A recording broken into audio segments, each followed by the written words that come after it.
Kings and Queens, you've seen the Sonic the Hedgehog secret lair across Magic the Gathering and thought, which commander do I build?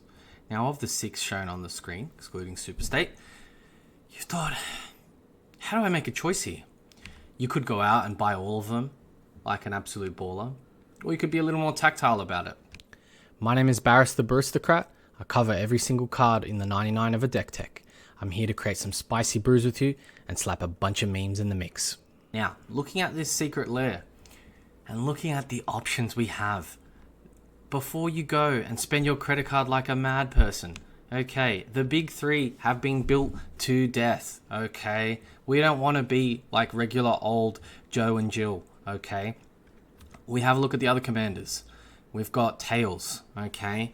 Flash, flying, whenever a vehicle you control enters, draw a card. If it has flying, otherwise put a flying counter on it. We're not trying to summon the Rebel Alliance's fleet here, okay? We're trying to play some commander. Let's look at Amy. Another Boros commander. Okay, let's move on. This is our guy.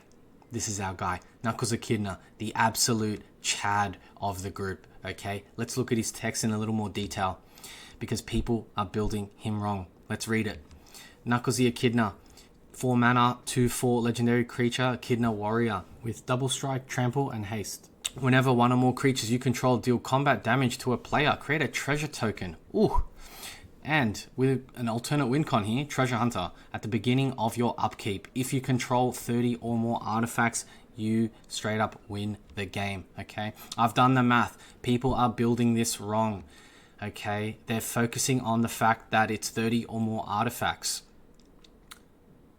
But there's a clear misunderstanding here, and that's because people just do not know the way, okay? If you do not know this reference, get online, go check it out. Ugandan Knuckles, come back to the video. We'll be right here waiting for you. Go on. You can click subscribe too if you like. Okay, Knuckles the Echidna. He needs a bit of a paint job if we're going to do this correctly. Let's just tweak it a little. There we go. The true Knuckles the Echidna. Okay. That double strike, trample, haste, keyword soup. We love it. We're going to get into his mechanics a little more in detail. And as our boy Drake once said, Ugandan Knuckles over regular Knuckles. Now, what is the game plan? The game plan is we want to create as many artifacts as possible, but he's called Treasure Hunter for a reason. We are going to focus on creating treasures, okay? And by doing so, we're going to create as many Knuckles as possible. For every Knuckles that we have on the field, we have an extra treasure token trigger, okay? We're going to collect all those treasures. We're going to round up 30 in total, right? Be the ultimate treasure hunter and win over our queen with those spoils of war, all right? These are the clone cards that are going to help us do it. Delina, Wild Mage, 4 mana, 3/2. Legendary creature, Elf Shaman. You essentially get to roll a d20. If you get 15 to 20, you get to make a token and continue rolling.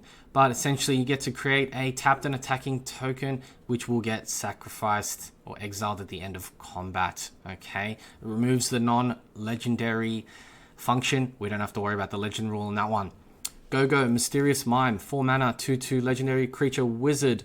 Beginning of your combat on your turn, you may have Go-Go become a copy of another target creature until the end of turn, except its name stays as Go-Go, all right? If you do, Go-Go and that creature get +2/+0 and haste and can attack or will need to attack this turn if able. Think of Sakushima Budget Red Edition, okay? Jaxus the Troublemaker, 4 mana, 2/3 legendary creature, human warrior. For 1 red, you can tap it to discard a card, create a token that's a copy of another target creature you control, of any target creature. When that creature dies, we draw a card. So essentially, we're cycling a card in the process of making a token. Ortheon, Hero of Lava Brink, 4 mana, 3/3 legendary creature, human soldier. It's 2 mana. Tap it, create a token that's a copy of another creature you control, gains haste, and sacrifice at the beginning of your next end step. Okay, familiar with that function. Now, if we ever need a big mana sink for 9 mana, we can tap him to create 5 tokens that are copies of another target creature we control. Any creature. They gain haste, and we sacrifice them at the beginning of our next end step. Kiki Jiki, the absolute man. Or beast? Or thing? I don't quite know. But for 5 mana, 2/2 legendary creature, Goblin Shaman. Haste. We can just straight up tap him to create a token. That's a copy of a target non-legendary creature you control. Alright, that token has haste. Sacrifice at the beginning of your next end step. We'll also include the Kiki Jiki Enchantment Saga. Create a 2/2 red Goblin Shaman that when it attacks creates a treasure token. Love it. Help us get to that 30 treasures or total artifacts. Second, you may discard up to 2 cards. If you do draw that many, cycle some cards out of our hands. And lastly, exile this and return it transformed, okay, as reflection of Kiki Jiki. Essentially, it's another version of Kiki Jiki, but costs 1 mana to do so. Splinter Twin is an awesome enchantment that we've slapped into this deck. We can enchant a creature, and that creature will have tap to put a token copy, that's a copy of this creature onto the battlefield. Token has haste, and as you guessed, we exile at the beginning of our next end step. Mirage Phalanx, a 6 mana 4/4 creature. It's a human soldier with soul bond. So a keyword you don't often see. As long as Mirage Phalanx is paired with another creature, each of those creatures has, at the beginning of combat on your turn, create a token that's a copy of this creature, except it has haste and loses soul bond. Okay, so many ways to create more Knuckles. Alright, we have Mirror March, 6 mana enchantment. Whenever a non-token creature enters under our control, we flip a coin. Until we lose that flip, each flip we had won. We create a token that's a copy of that creature. You could get super lucky. Spit out 3 or 4 extra tokens by doing so, okay? Have some fun with it. Now, I know you're wondering, how are we going to get around the legend rule, right? A lot of those cards do create tokens, but they will copy the legend aspect, okay? But I have a solution for you. Mirror Box, 3 mana artifact. The legend rule doesn't apply to permanents you control. Woo! We love it. Each legendary creature, of which we've got plenty, gets a +1/+1, a nice little anthem there. But each non-token creature you control gets +1 for +1/+1 for each other creature you control with the same name. So our original Knuckles that we've cast from the command zone will get a huge buff, right? And mix that with Trample, and he's getting combat damage in to trigger lots of treasure production for us, okay? We need to find the queen, right? Helm of the Host, 4 mana, legendary artifact equipment. Beginning of our combat on our turn. Create a token that's a copy of equipped creature, except it isn't legendary. Okay, so it gets to stick around. That token gains haste, so it's an awesome way to churn out some non-legendary versions, okay? Lithoform Engine, 4 mana, legendary artifact. We've got multiple modes. We can copy activated abilities, triggered abilities, instants, sorceries, straight up permanents we control, okay? This will perform well depending on how much mana you have to spend. Yes, I know what you're wondering. He does care about artifacts, not just treasures. These artifacts are also contributing to our 30, okay? So whilst I'm focusing on treasures, okay, that's what we're going to show our queen. She doesn't care about little trinkets. She cares about treasures, all right? That's how we're going to win her heart. Okay. We are going to make him a happy, happy boy by making so many Knuckles, creating so many treasures. We will find the way. Okay, a couple more moving forward. Mirage Mirror, 3 mana artifact. For 2 mana, we can make it become a copy of something until the end of turn. A lot of options there. Mirror of the Forebears, for 2 mana, it comes in and chooses a creature type. Now, of these creature types, you could choose Warrior. That covers one other creature, but also covers Knuckles. The other options, potentially, depending on your board state or hand, you could go for Dwarves or Dragons. Now, until the end of turn, Mirror Forebears becomes a copy of the target creature you control of the chosen type, but it's also an artifact on top. So it stays and it retains that artifact status there. Lastly, Blade of Selves, 2 mana artifact equipment. Equipped creature has Myriad. Ooh, creating a couple extra tokens swinging out to our opponents. Get some more triggers that way. Ooh, Sculpting Steel for 3 mana. You may have Sculpting Steel enter as a copy of any artifact on the battlefield. We've got some options here. These are to ensure that we've got some redundancy in case someone has spot removal for our artifacts. We want to create as many Knuckles as possible, so Helm with a Host is the best option.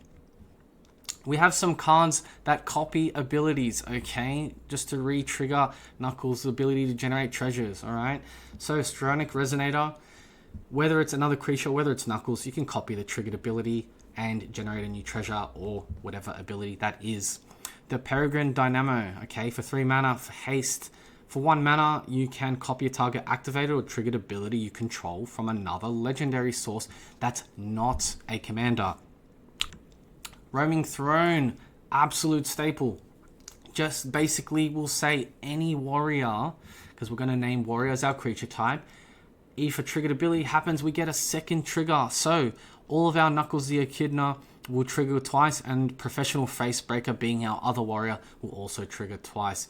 Now, if you have a read of Professional Facebreaker, it is the budget version of Knuckles. Knuckles just supersedes its abilities so much, okay? Completely replaced. We know it, you know it, let's move on. Now, to make sure Knuckles is a happy boy, we need a couple other cards, okay? We need to make sure he can get away, alright? We have a choice of Air Shoes or Power Sneakers. Both are not going to be in the deck. We only got room for one, okay? Now, equipped creature has Hexproof and Haste, or Haste and Shroud. We are going to go with the Hexproof and Haste option because, as our boy Drake once said, Air Shoes over Power Sneakers, okay? And do these shoes not remind you of the Sonic Riders franchise? You know, that game where you're riding boards and all but 40 of us maybe played this once upon a time? Yeah, we'll move on. Okay, Bilbo's Ring, 3 mana, legendary artifact equipment. As long as it's your turn, equipped creature has hexproof and can't be blocked. Superb features for Knuckles, okay? When that creature attacks alone, because we only need 1 Knuckles to attack to trigger the rest of them. Equipped creature allows us to draw a card and lose a life. We'll take that trade any day. Brotherhood Regalia for 2 mana, artifact equipment, gives the creature ward 2. It's a little bit of a budget hexproof, but it allows it to become an assassin and can't be blocked. It has a cheaper equipped cost though, which is nice. A bit of redundancy there. Pico Hammer, legendary artifact equipment. We're whacking in every Sonic Secret Lair card we can that fit Knuckles' color identity, okay? Whenever Pico Hammer or another equipment enters, we attach that equipment to a target creature. Now, this is the sweet part here. Equipped creature gets +2/+0, but has indestructible. It'll survive those board wipes, so it can just keep swinging out. And we have Super State for 7 mana. This is a bit of a bomb, okay? If you get this out, you are going to do some damage, right? Legendary Enchantment Aura, enchant a creature you control. That creature will get a new base power and toughness of 9/9. Has Flying, First Strike, Trample, and Haste. Oh, the keyword soup just got even larger. Whenever enchanted creature deals combat damage to an opponent, it deals that much damage to each other opponent. It's like a semi-myriad function on top. What a busted card. I know it's a big mana cost, but once you get that out, it basically means you win the game. Let's go into some treasure token makers, okay? Diamond Pickaxe for 1 mana. These are our cheapies, okay? It's indestructible, and when that creature that's equipped attacks, creates a treasure token.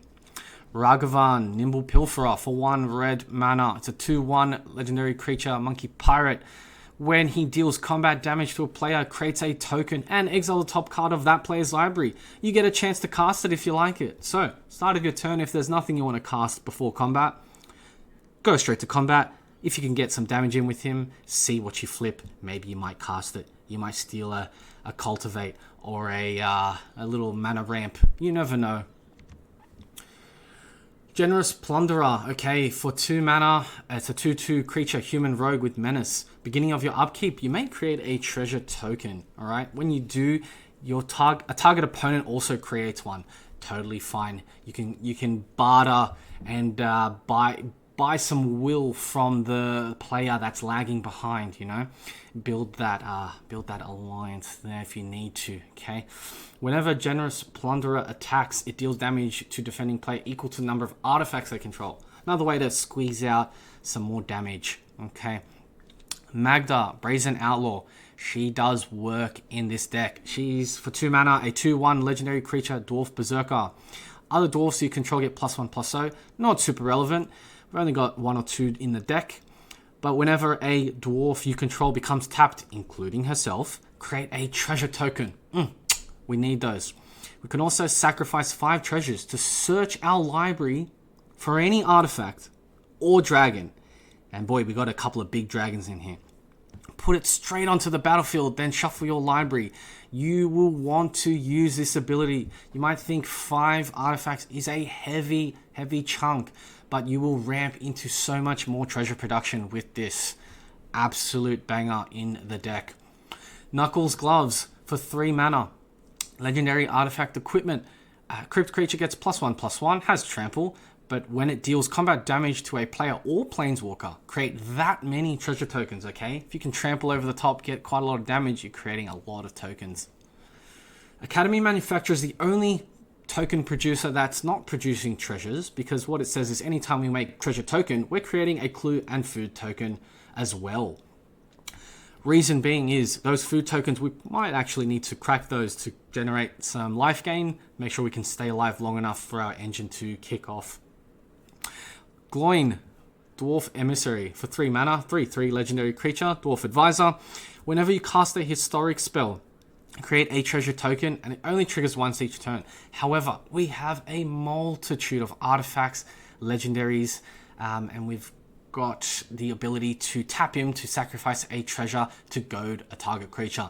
Don't be scared to use a treasure for this function. If you see a huge 8/8 dinosaur that little Timmy slapped on the board, you whack the goad token on it and you say, go out there, Timmy, hit my opponents. That's it. That's all you need to do. Now, we also have Patron of the Arts, 3 mana. 3/1 creature with Dragon Noble. When Patron of the Arts enters or dies, creates a treasure token, helps us with that win con. Professional Base Facebreaker, we've already sort of covered, a 2/3 creature with Menace, but he also has a different ability, not just the one he shares with Knuckles. You can sacrifice a treasure, exile a top card of your library, and you may play that this turn if you're a little low on your card draw. Zorn for 3 mana, 3/2 creature elemental. If you create 1 or more treasure tokens, instead create those tokens plus an additional. So every treasure token you create, every time you create a treasure, slap an extra 1 on top. Why not? Sharing is caring. The Oprah of the deck, if you will. Mirrorworks, 5 mana artifact. Whenever another non-token artifact enters the battlefield under your control, you may pay 2. If you do, create just a token of that artifact. You want another Helm of the Host? You want another Brotherhood Regalia? You want a few Knuckles to be able to swing in? You've got so many options. You want to clone your Mana Rocks? You have that ability to do so. Okay, Mirrorworks will do work for you. Here are the dragons I was telling you about. Ancient Copper Dragon for 6 mana. 6/5 flyer. Okay, it's an Elder Dragon. Whenever Ancient Copper Dragon deals combat damage to a player, roll a d20. Yes, bring that dice back out. Alright, you create a number of treasure tokens equal to the result. You could roll a nat 20 and go laughing all the way to the bank with this one. You could roll a humble 1. We'll see. Cavern Horde Dragon, 9 mana, 6/6 creature dragon. Now you might be alarmed, but let's get into it. This spell costs X less to cast, where X is the greatest number of artifacts an opponent controls. You might have your Generous Plunderer out there giving artifacts to a player, right? You might have an artifact opponent, right? Who's just churning out artifact creatures or little trinkets or thopters. We love that. We bring it on. We'll summon this guy for 2 mana. He's got Flying Trample, Haste. Whenever he deals combat damage to a player, you create a treasure token for each artifact that player controls. Pleasure doing business with you, artifact players. Now, artifact recursion is important. If somebody wipes our board, we need ways to get our artifacts back from the graveyard. we might even get rid of these artifacts by cycling some cards. So you've got a few ways of going about this. So we've got Goblin Welder, who you can tap. He's a 1/1, but tap him to choose a target artifact the player controls. Choose yourself. If both those targets are still legal, that player sacrifices an artifact and returns the artifact card to the battlefield. Okay. You can basically swap one out from the graveyard. Goblin Engineer, 2 mana, 1/2, Goblin Artificer creature. When he enters the battlefield, you may search your library for an artifact card, put it in your graveyard, okay? But then for 1 mana, you can sacrifice an artifact, same thing, and return the artifact you want as long as its mana cost is 3 or less. Okay, Mirror Box is a target for that as well. Trash for Treasure, 3 mana sorcery. Ooh, what a card. We don't have many sorceries because we wanted as many creatures and artifacts in this deck. This just does work though. As an additional cost to cast this spell, sacrifice an artifact. Return target artifact card from your graveyard to the battlefield. Superb. Mirror Retriever for 2 mana. When this creature dies, it's just a little 1/1. You can return a target artifact card from your graveyard to your hand. Junk Diver does the same thing. Costs 3 mana though, but does have flying. So if you need it to swing into ping 1 damage, get some treasure tokens produced, you have that option as well. Doretti, Scrap Savant for 4 mana. It's a legendary planeswalker. It, for its first ability, +2, can discard up to 2 cards, draw that many, so cycle them out. You could -2, sacrifice an artifact, return a target one from your graveyard, more recursion there. The emblem, however, if you somehow manage to get this, the game's just over, okay? You're just recurring every artifact you have that gets wiped to the graveyard. Doretti, Rocketeer Engineer, the Ether Drift version, alright? Throw some face paint on him and off he goes. Doretti's power is equal to the greatest mana value among artifacts you control. But the key part we like about this is whenever he enters or attacks, choose a target artifact from your graveyard. You can sacrifice an artifact to bring in your chosen one back in. We only have a small suite of removal, okay? Basilisk Collar. It's got Death Touch and Lifelink. Whack it onto any of your tokens, okay? A little bit of life gain. Incidental life gain is what we like to see, but it's going to deter your opponents from swinging in. Put it on your flying artifact creatures that you want to die to recur artifacts anyway. You've got plenty of options. By Force. It is an X and a red, so destroy X target artifacts. You can do this to really screw up that artifact play if you've already played those bombs earlier. Now, Blasphemous Act, 9 mana. I know it sounds large, but many of you know this card. This spell costs 1 less for each creature on the battlefield, okay? You might have a lot of artifacts down. You might not have placed out a lot of creatures. It just straight up deals 13 damage to each creature and then go for it, all right? We want to go fast, okay, as Knuckles. The way we're going to do that is card draw. Tornado, Sonic's Biplane, 4 mana, Weatherlight, legendary artifact vehicle, which is a 4/5 if you crew into it. It has flying, and when it deals combat damage, look at the top 5 cards of your library. You may reveal a historic card. Okay, we've got plenty of artifacts, plenty of legendary creatures as well. You can put one of them into your hand, the rest on the bottom. Unexpected Windfall, an amazing instant for 4 mana. You can discard a card as an additional cost and draw 2 cards and create 2 treasure tokens. We've covered Bilbo's Ring as another card draw engine, but we've also got Buster Sword for 3 mana. Whenever the equipped creature deals combat damage to a player, draw a card, and then you may cast a spell from your hand with mana value less than or equal to the damage. It also gives that creature +3, +2, so it's going to increase the mana value option that you have to be able to play for free. Amazing value. We've got Magus of the Wheel. Okay, 3 mana, 3/3, creature, human wizard. 2 mana to sacrifice it, and you can basically wheel out your hand. Okay, hopefully you've only got a few cards in hand when you want to proc this, and everyone else discards their hand. They may have held onto some amazing cards in hand. Get rid of them. We don't need to see them. Wheel of Fortune, same thing. 3 mana, sorcery version of this. Each player discards their hand and draws 7 new ones. Doretti, I covered that, but it's also a way to cycle out some cards if you need to see more options. But Godo, Bandit Warlord, oh, he does work in this deck. 6 mana, legendary creature, human barbarian. When Godo enters the battlefield, you may search your library for an equipment card, put it on the battlefield straight away, and shuffle. Whenever Godo attacks the first time each turn, untap it and all samurai. We don't have any samurai in this deck. But after this phase, there is an additional combat phase.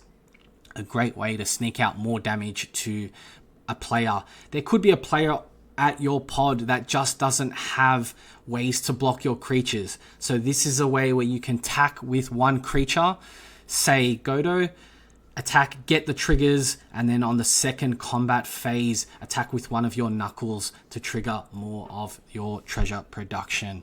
Great card in the deck. We have some ramp, okay? We've got the Soul Ring, we've got a Fire Diamond and Thought Vessel as our 2 mana rocks, okay? One generating a red, one generating colorless, but no maximum hand size is always nice to have. Cursed Mirror, 3 mana, generates a red, but when it comes in, it becomes a copy of any creature on the battlefield till end of turn, okay? It also has haste, so you can benefit from that. Worn Power Stone, it's 3 mana, but when it enters, it does come in tapped, but it creates 2 colorless. Ruby Medallion, okay. Reduces your red costs by 1. Perfect. We're a monocolored deck. You want one of these in there. Fire Crystal, 4 mana. You might think, ooh, quite heavy, but it reduces all red spells by 1 again. Creatures all have haste. Phenomenal. It's also a legendary artifact, so you can shoot that up with that historic card. Now, if you need to spend a bit of extra mana, you can spend 6 to create a token that's a copy of a target creature you control. It's a bit heavy compared to some of the other options in the deck, but if you have no other outlet to spend that mana, sink it in here. Lastly, Throne of Eldraine for our mana rocks. Okay, 5 mana legendary artifact. Again, it's got that legendary keyword, and it's another artifact for our 30. As it enters, choose a color. Red, very simple. Add 4 mana of that color and spend it only for monocolored spells. Okay. Draw 2 cards by spending 3 mana, but it says spend only mana of the chosen color to activate this ability. So you've got to sink 3 red in to do so, and you draw 2 cards. Now some lands that we need to touch on, okay? Access Tunnel, a way to get in some combat damage. Arena of Glory, it's a land that comes in tapped unless you control a mountain. You're gonna have one, okay? Keep that in there because it's a way to give creatures haste, alright? Buried Ruin. Taps for a colorless, but you can sacrifice it to return a target artifact card from your graveyard. Another recursion piece. Great Furnace. Artifact lands. Taps for a red, but is an artifact. Contributes towards our goal. Mines of Moria. Ooh, what a land this is for our deck. It enters tapped unless you control legendary, of which we have plenty in this deck. Taps for a red, but you can also spend 4 mana, exile 3 cards from your graveyard to create 2 treasure tokens. We also have Mirror Pool. Enters tapped, taps for a colorless, but you've got some options to either copy an instant, sorcery, or create a token that's a copy of a creature. So you've got plenty of options with that as well. It is worth using, even though you'd go down a land. Myriad Landscape. Taps for a colorless, however, you can sacrifice it later to ramp and get 2 mountains out of your deck. Nykthos, an absolute must in a monocolored deck, okay? It's a legendary land, it taps for 1 colorless, but you can spend 2 colorless, say, to tap this, and we choose a color, red. Our Devotion will generate that much mana. Count up all the red pips on your board. That's how much mana you're going to churn out with this. We also have the Reliquary Tower, no maximum hand size. We're monocolored. We can afford to have a little more colorless lands in the deck. Rogue's Passage, another way like Access Tunnel to make sure a creature can't be blocked if we don't have our Bilbo's Ring or Brotherhood Regalia out. Shinka, the Blood-Soaked Keep, a way to give a creature first strike until end of turn. We love that, and produces red mana. Sokenzan, Crucible of Defiance, similar scenario. It's also legendary. It also taps for red, but you can channel it Not necessarily for 4 mana because it will be cheaper for each legendary creature you control, but you can create 2 colorless spirit creature tokens if you top deck this and you have too many land sources already. Spinerock Knoll, Hideaway 4. It enters tapped, but for 1 mana, you can play the exiled card without paying its mana cost if you have dealt 7 or more damage this turn. Great card, great card. You could sneak out a big dragon with that. We've got the Gold Saucer, tapped for a colorless, but you can flip a coin. If you win that flip, create a treasure token. We love flipping coins, rolling dice. That's what we're doing in this deck. You could also sacrifice 2 artifacts to draw a card. Treasure Vault, it taps for colorless. It's an artifact land contributing towards our 30 win con. You could spend a bunch of mana. So if you spent 6, you'll sacrifice this, create 3 treasure tokens. It's quite expensive, but as a last push to reach your 30, you could go for it this way. Valakut, the Molten Pinnacle. It's a land that comes in tapped. However, if you control at least 5 other mountains, then whenever a mountain pops under your control, you straight up deal 3 damage to target creature or player. Get rid of those pesky value engines that sit on each opponent's board that never attack. Get rid of them with this. Nuke 'em. War Room. Taps for a colorless, but you can pay 3. Pay life equal to the number of colors in your commander's color identity, being 1. So we're basically spending 3 mana, tap this, pay 1 life, draw a card. Great option in a monocolored deck. We have a couple of MDFCs, okay? So being a land, there's no reason why we shouldn't whack this in there, okay? We can deal some damage to creatures or planeswalkers with this. We also have Valakut Awakening, another land, but also the instant is quite useful, okay? It says put any number of cards from your hand onto the bottom of your library, then draw that many plus 1 for 3 mana. Useful to have. Pinnacle Monk, 5 mana. Again, same scenario, land on the backside, but whenever Pinnacle Monk enters the battlefield, return an instant or sorcery card from your graveyard to your hand. And we had a couple of those in the deck. Not too many, but it's enough to have in. And if not, you play it as a tapped land or take 3 damage to play it untapped. To wrap this up, we got 17 basic land mountains. Now you might be thinking, are we just generating 30 treasures or 30 artifacts to win the game? No, you can punch your opponent's faces over and over till they have no life remaining. Oh wait, no, there is more. I'll let you know that we do have options, okay? A Knuckles the Echidna is going to be a prime target for removal. Swords to Plowshares, Path to Exile, and worse, the Darksteel mutations of removals, where Knuckles will be stuck on the board, but his abilities will be completely neutered, okay? It makes him a sad, sad boy. We need to have other options, okay? Our last card of the 99. Hellkite Tyrant. 6 mana, 6/5 creature dragon with flying and trample. Ooh. Whenever Hellkite Tyrant deals combat damage to a player, gain control of all artifacts that player controls. Chef's kiss on that one. Now, at the beginning of your upkeep, if you control 20, yes, 20 or more artifacts, you win the game. Not 30. This is a cracked version. So people will be looking at your artifact total thinking, oh, he's got 21 or 22. He doesn't have enough for it. No, you whack this guy down or cheat this guy in. You have 20 or more. You straight up win the game. He also can be a clone target. He is not a legendary creature. If you get this guy out, start churning out clones of him as well. It'll make Knuckles a happy, happy boy. Okay? You might be thinking we're done. But wait, there's even more. Okay? I've created so many Knuckles in my playtest. So what we're going to need is a way to represent him. You might be thinking, oh, I'll just use dice. But no, we are going to use creature tokens instead of dice to represent them. Here you go. We have an array of Knuckles to build your army with on your board. Okay, throw that down in front of players as it's swinging in to get that sweet, sweet damage, to get those sweet, sweet triggers.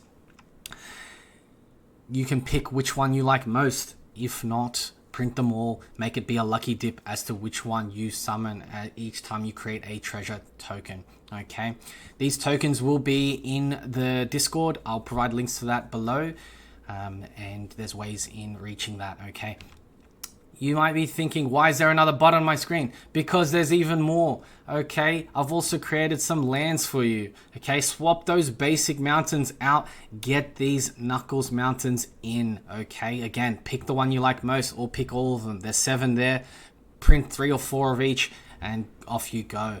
Okay, that's it for the video. Go out there and play what you want. If you think there's other cards that should have been in this list of 100, write them down in the comments below. You can always visit the Moxfield link down in the description to see that full list of 100 we talked about. If you want to make a duplicate, you can do it that way and then add or swap the cards you want to take out or put in. If you want access to those tokens, the custom commander or the custom lands, you can access them in my Discord. The Discord link will be below. To access them, you will need to select a certain tier at Patreon, so do please support me over at Patreon so I can make more of these. In the process, you'll be added to those Discord channels. Enjoy, go out there, play more games. I'm going to leave a dancing Knuckles on the screen for you to enjoy.